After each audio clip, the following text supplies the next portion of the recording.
హల్లెలూయా. దేవునికి స్తోత్రం. మీకు అందరికీ కూడా నా యొక్క శుభాభివందనాలు తెలియజేస్తున్నాను. ప్రియ దేవుని సంగమ, అనుదిన ఆత్మీయ ఆహారముగా ఈరోజు దేవుని యొక్క వాక్యము దావీదు రాసిన కీర్తనల గ్రంథము 40వ అధ్యాయము 8వ వాక్యము. నా దేవా, నీ చిత్తము నెరవేర్చుట నాకు సంతోషము. హల్లెలూయా. దేవునికి స్తోత్రం. ప్రియ దేవుని సంగమ, ఈ యొక్క కీర్తన దావీదు గారు రచించారు. ఆయన చెప్తున్న మాట ఏంటంటే, నీ చిత్తము నెరవేర్చుట నాకు సంతోషము దేవా. నా దేవా, నీ చిత్తము నెరవేర్చుట దావీదు గారికి సంతోషం అంట. దేవుని చిత్తం నెరవేర్చడానికి దావీదు గారు ఇష్టపడుతున్నారు, సంతోషపడుతున్నారు. ఆయన చిత్తమును సంతోషంగా నెరవేర్చడానికి సిద్ధపడుతున్నాడు. నా దేవా, నీ చిత్తము నెరవేర్చుట, నీ చిత్తము, నీ ప్రణాళిక, నీ ఇష్టము, నీవు ఏం కోరుకుంటున్నావో దాన్ని నేను చేయటానికి, దాన్ని నేను నెరవేర్చడానికి నాకు సంతోషము అని అంటున్నారు దావీదు గారు. దేవుని చిత్తమును ఎరిగి ఆ చిత్తమును చేయడానికి సంపూర్ణంగా అప్పగించుకునేటువంటి వాడుగా దావీదు గారు కనిపిస్తూ ఉన్నారు. ఈ రోజున అసలు విశ్వాసులకి, యేసయ్యను నమ్మినటువంటి విశ్వాసులకి ఆయన చిత్తం ఏంటో కూడా తెలియట్లేదు. యేసయ్యను ప్రకటిస్తున్న సేవకులకు కూడా ఆయన చిత్తం ఏంటో ఎరగటం లేదు చాలామంది. యేసయ్య దేవుని యొక్క చిత్తము, దేవుని యొక్క చిత్తము, దేవుని యొక్క ప్రణాళిక, దేవుడు నిన్ను పాత్రగా ఈ లోకానికి పంపించిన తర్వాత ఆయన దేని కొరకు నిన్ను పంపించాడో దాన్ని ఎరిగేటువంటి ఆత్మీయ స్థితిలోకి రావటం లేదు విశ్వాసులు. పుట్టినామా, తల్లి గర్భంలో పెరిగినామా, బయటికి వచ్చేసినామా, ఇంకా ఇష్టానుసారంగా పెరిగినామా, ఏదో రక్షణ బాప్తిసం మారుమనసు పొంది తీసుకున్నామా, అయిపోయింది. ఇంకా ఒక సంఘంలో చేరినాము, సండే వెళ్ళటం రావటం పరిచర్య, ఇదే అయిపోయింది. దేవుని చిత్తము నీ పట్ల నువ్వు నెరవేరుస్తున్నావా? అది కూడా సంతోషంగా నెరవేరుస్తున్నావా, దుఃఖంగా నెరవేరుస్తున్నావా? చాలామంది నెరవేరుస్తారు కానీ ఏదో ఉసూరుమంటూ ఏదో ప్రభు నువ్వు పెట్టినావు కదా చేస్తున్నాము అన్నట్టుగా చేస్తారు. దేవుని చిత్తమును నెరవేర్చటము, సంతోషంగా నెరవేర్చటము నేర్చుకోవాలి. దేవుని చిత్తము సంసోను పట్ల తల్లి గర్భంలో రూపింపబడక ముందే చెప్తాడు. ఇశ్రాయేలీయులను ఫిలిస్తీయుల చేతిలో నుండి రక్షించుటకు నేను సంసోను మీకు ఇస్తున్నాను, మీరు అలా పెంచండి. ఆయన ఏమేం చేయకూడదో చెప్తాడు. తినొద్దు, చచ్చిపోయినది తినొద్దు, ముట్టొద్దు, తాగొద్దు, ద్రాక్షరసంను తాగొద్దు, ద్రాక్షవల్లిలో నుండి ఏది కూడా తీసుకోవద్దు అని దేవుడు ముందే చెప్తాడు. అది దేవుని చిత్తం. ఫిలిస్తీయులను చేతిలో నుండి ఇశ్రాయేలును రక్షించటము దేవుని చిత్తము. ఆ దాన్ని చేయటానికి నువ్వు ఎలా ప్రతిష్టలో ఉండాలో అవి కూడా సంసోనుకు ముందే చెప్పటము. ఆ తర్వాత అది నెరవేర్చటము, నువ్వు సంతోషంగా నెరవేర్చినాడు, దుఃఖంగా నెరవేర్చినాడు అంటే చాలా దుఃఖకరంగానే నెరవేర్చినాడు. సంతోషకరంగా దేవుని చిత్తాన్ని ఎరిగి, దేవుని మనసుని ఎరిగి నెరవేర్చలేదు సంసోను. అయినా దేవుడు ఎంత మంచి దేవుడు అంటే, చివరి స్థాయిలో కూడా ఈ ఒక్క అవకాశం ఇయ్యా అని ప్రార్థన చేస్తే అవకాశం ఇచ్చి ఫిలిస్తీయులను అందరినీ కూడా నశింపజేసే శక్తితో నింపుతాడు దేవుడు. హల్లెలూయా. యేసుక్రీస్తు వారు మరియ గర్భంలో ఉన్నప్పుడే గాబ్రియేలు దూత ద్వారా, పరిశుద్ధాత్మ ద్వారా నువ్వు గర్భవతి అయి కుమారుని కంటావు, ఆయనకు పలానా యేసు అనే పేరు పెడతారు అని చెప్పటం.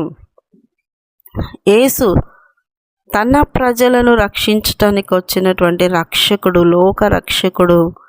ఆయన తన ప్రజలను రక్షించడానికి, ప్రాణం పెట్టడానికి వచ్చిన పరిశుద్ధుడు అని ఆయన చిత్తమును నెరవేర్చడానికి పంపించాడు, తండ్రి చిత్తం నెరవేర్చడానికి.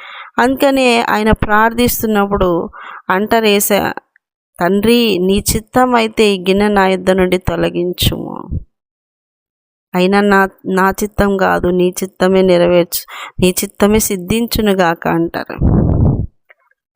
ఎంత కార్యం అంటే ఆ శిల్వ కార్యము.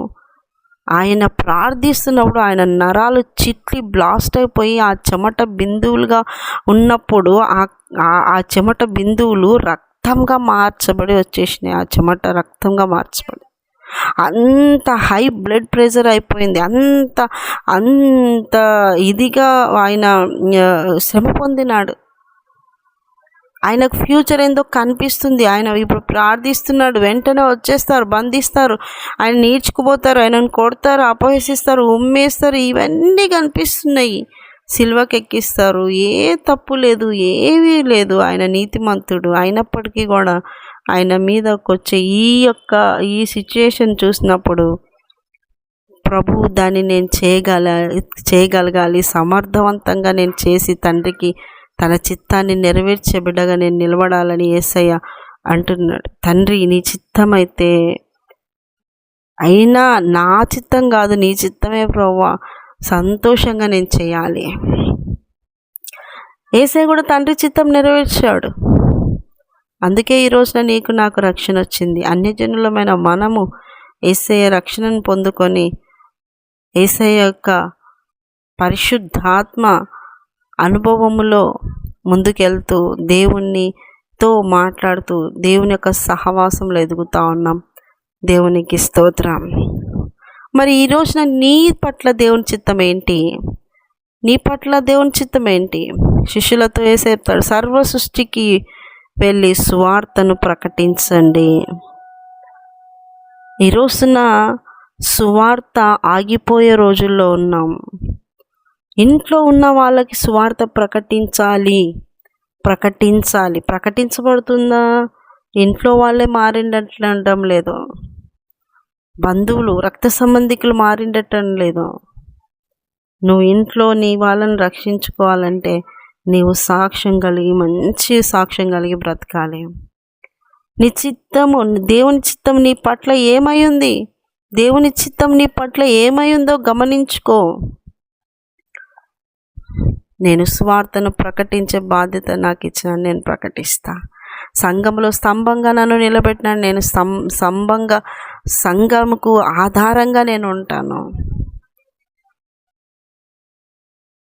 అనేక రకాలుగా ఉన్నాయి పరిచర్యలు. అన్ని పరిచర్యలు చేయడానికి కాదు, దేవుడు ఏ ప్రణాళికలో ఏది ఆయన చిత్తమైనదో అది అప్పగించినప్పుడు దాన్ని నమ్మకంగా చేసేటువంటి వారుగా మార్చబడాలి. అది కూడా సంతోషంగా ఆయన చిత్తాన్ని నెరవేర్చాలి. గనుక్కుంటూ సనుక్కుంటూ కాదు, ఇబ్బంది పడుతూ కాదు. దేవుడు సంతోషపడాలి. ఆయన ఇచ్చిన పనిని నమ్మకంగా చేసిన వాళ్ళుగా, నమ్మకంగా సంతోషంగా భయభక్తులతో చేసిన వారుగా నిలబడాలి. తండ్రి చిత్తమును నెరవేర్చగలుగుతున్నావా? తండ్రి చిత్తము నీ పట్ల ఏమైంది? ఒక భార్యగా నిన్ను చేసినాడు దేవుడు, ఒక తల్లిగా చేసినాడు, ఒక కోడలుగా చేసినాడు. అందులో దేవుని చిత్తము నువ్వు చేయగలుగుతున్నావా? ఒక భర్తగా నిన్ను చేసినాడు, ఒక తండ్రిగా చేసినాడు. రకరకాల పోస్టులు ఉంటాయి ప్రతి మనిషికి. అన్ని బంధాల్లో కూడా నువ్వు దేవుని చిత్తమును నువ్వు తెలియజేస్తున్నావా? అందరి మధ్యలో తెలియజేసే బిడ్డగా ఉండాలి. ఇప్పుడు నయోమి కోడలు ఉంది, అన్యురాలు, కానీ తన పట్ల ఆయన చిత్తం ఏంటి? ఆమె గర్భంలో నుండి వచ్చేటువంటి యెషయి సంతతిలో నుండే యేసుక్రీస్తు వారు రావాలి. తండ్రి చిత్తము. ఆమె మోయాబురాలు రూతు అయినప్పటికీ కూడా నయోమిని అత్తకాడు ఉండాలంటే ఎంత కష్టము. అత్తను ఎవరైనా అత్తంబడి ఫాలో అవ్వాలంటే కూడా ఎంత కష్టం అనిపిస్తుంటుంది కదా చాలామందికి. అలాంటిది నేను అత్తతోనే ఉంటాను, నేను అత్తనే నాకు మరణం తప్ప అది కూడా నన్ను విడదీయకూడదు అనేటువంటి ఆ పలుకులు పలికి ఆ బంధానికి విలువనిచ్చి ఆమెను ఒంటరిగా ఉండొద్దు అని అనుకొని, భర్త లేడు, భర్త కూడా చనిపోయినాడు, విధవరాలుగా ఉంది రూతు కూడా, యవనస్తురాలు, లోకంలో వెళ్ళి సంతోషించాలనుకోలేదు. తన అత్తతో పాటే బయలుదేరాలని కఠినము, కష్టము, ఇబ్బంది అయినప్పటికీ బయలుదేరింది. అత్తతో పాటు వెళ్ళి తండ్రి చిత్తం నెరవేర్చింది. కష్టాలు ఉంటాయండి తండ్రి చిత్తం నెరవేర్చాలంటే. ఏదైనా ఏది దేవుడు నీకు ఇచ్చినాడో అందులో దేవుని యొక్క ప్రణాళిక అంబడి వెళ్ళాలి అంటే కష్టాల గుండా వెళ్ళాల్సింది ఉంటుంది, ఇబ్బందుల గుండా వెళ్ళాల్సింది ఉంటుంది, కొరతల గుండా వెళ్ళాల్సింది ఉంటుంది. అయినప్పటికీ దేవుని వైపు చూస్తూ ముందుకు సాగితే ఖచ్చితంగా నీ పట్ల ఉన్న ప్రణాళిక కూడా ఆయన నెరవేరుస్తాడు. నెరవేర్చడానికి నీకు కూడా కృపను అనుగ్రహిస్తాడు. అటువంటి గొప్ప దేవుడు అంటున్నాడు యేసయ్య. హల్లెలూయా, దేవునికి స్తోత్రం.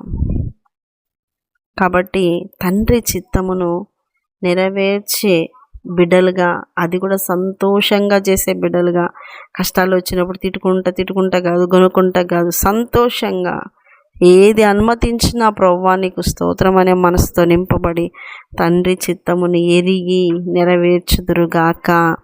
ఆమేన్. చిన్న ప్రార్థన చేసుకుందాం. యేసయ్య నీకు వందనాలు. ప్రతి ఒక్కరి జీవితంలో, ప్రతి ఒక్క విశ్వాస జీవితంలో నీ ప్రణాళిక ఖచ్చితంగా ఉంటుంది, నీ చిత్తము ఖచ్చితంగా ఉంటుంది. అది ఎరుగునట్లు, అందులో వాళ్ళు సాక్షులై నిలబడినట్లు, ఆ పరిస్థితులకు తట్టుకునేటట్లు, అయ్యా ఏ పరిస్థితులైనా కానీ దేవా నీ కొరకు నిలబడి నీ చిత్తం నెరవేర్చేవారుగా, అనేక మందికి ఒక మాదిరికరమైన జీవితాన్ని కనపరిచేవారుగా, రాకడకై సిద్ధపడేవారుగా నిలబెట్టమని యేసు పరిశుద్ధ నామములో అడుగుతున్నాం మా తండ్రి. ఆమేన్, ఆమేన్, ఆమేన్. యేసు రక్తమే జయం, శిలువ రక్తమే జయం. ప్రభు యేసు నామములో సంపూర్ణ జయం కలుగును గాక. Amen, amen, amen. Good morning. Praise Lord. దేవుడు మళ్ళీ దీవించి ఆశీర్వదించును గాక. ఆమేన్.